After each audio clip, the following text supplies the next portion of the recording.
આપણે રોજ હાથ ધોઈએ છે બરાબર, પણ શું ક્યારે વિચાર્યું છે કે આટલી સામાન્ય લાગતી ક્રિયા પાછળ કેટલું જબરદસ્ત વિજ્ઞાન છુપાયેલું છે? ચાલો આજે આપણે એ જ વિજ્ઞાનની દુનિયામાં એક ડૂબકી મારીએ અને સમજીએ કે સાબુ જેવી સાવ સાદી વસ્તુ આખરે જાદુ કરે કેવી રીતે છે.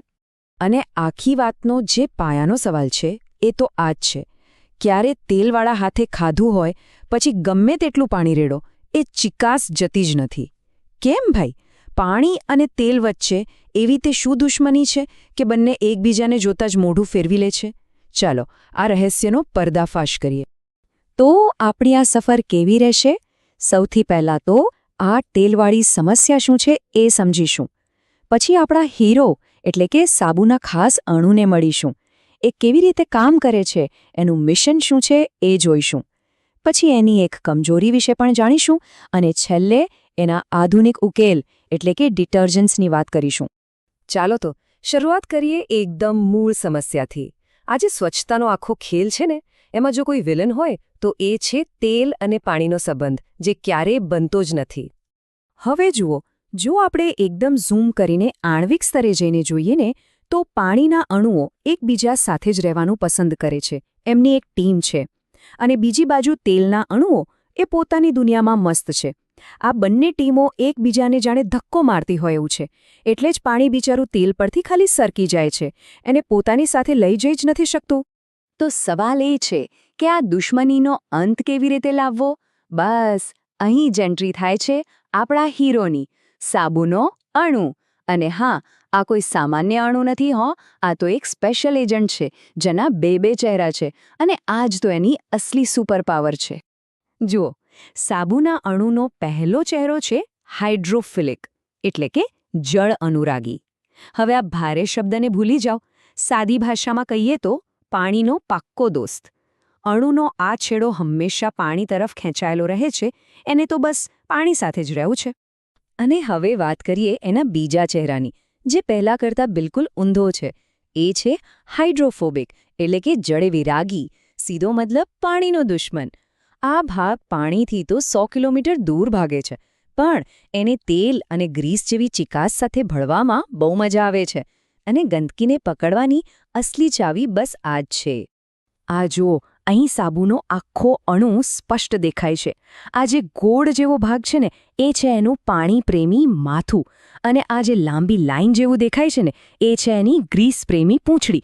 વિચાર તો કરો, એક જ અણુમાં બે બિલકુલ અલગ સ્વભાવ. અને બસ આ જ વાત એને સ્વચ્છતાનો ચેમ્પિયન બનાવે છે. તો ટૂંકમાં આખી વાતનો સાર એટલો જ છે. સાબુનો અણુ એક જ સમયે બે મોરચે લડે છે.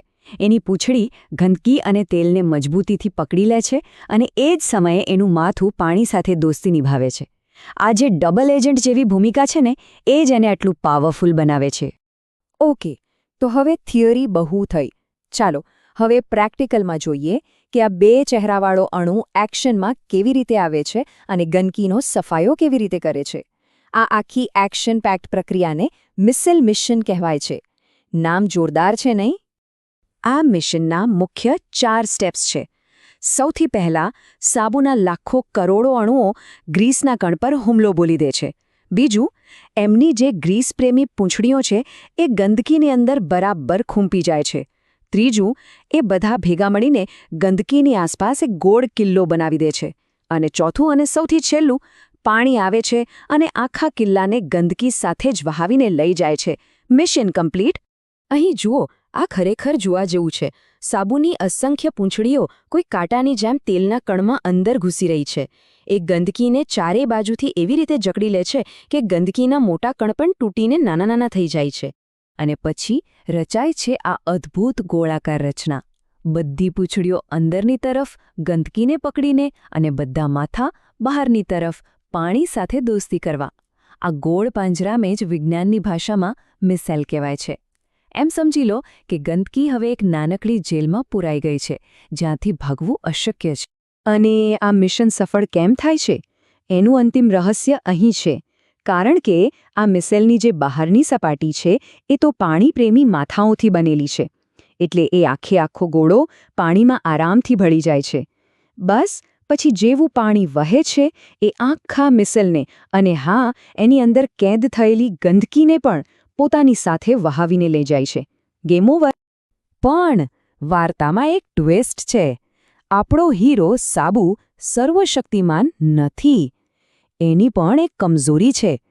એક એવી જગ્યા છે જ્યાં એ હાલી જાય છે. અને એ જગ્યા છે કઠિન પાણી, એટલે કે હાર્ડ વોટર.